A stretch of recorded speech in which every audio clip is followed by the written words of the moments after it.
Experts are seeking a good coordination between air transport, trade and tourism in Africa as the second International Civil Aviation Organization meeting opens in Accra.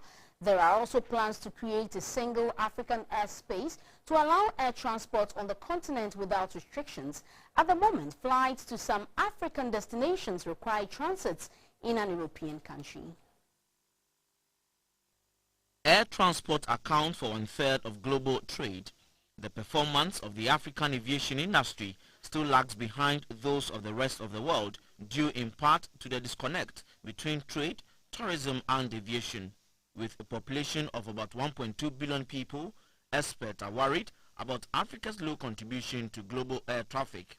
The continent accounts for only 4% of global air freight, with 3 billion passengers annually, 10 million passengers a day, and 100,000 flights per day.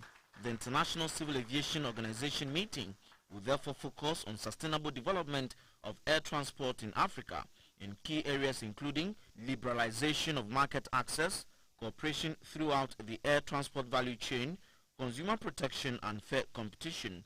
President of the International Civil Aviation Organization Council, Dr. Bernard Aliou, called on African governments to take advantage of the projected increase in air transport on the continent. In the next 15 years, this figure will grow.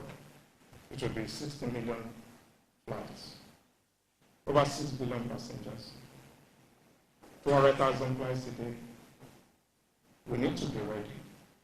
The increase in traffic itself is a positive thing for us because it means, as a sector, we can continue to contribute to the GDP growth globally and at the national level. The Director General of the Ghana Civil Aviation Authority, Mr. Simon Alote, gave some highlights of the conference. Air connectivity in Africa is very, very poor. It's so poor that sometimes to travel even from one African country to another, you have to go to Europe, spend a night there, and come the following day. So there's a very big challenge about liberalization of air transport in Africa.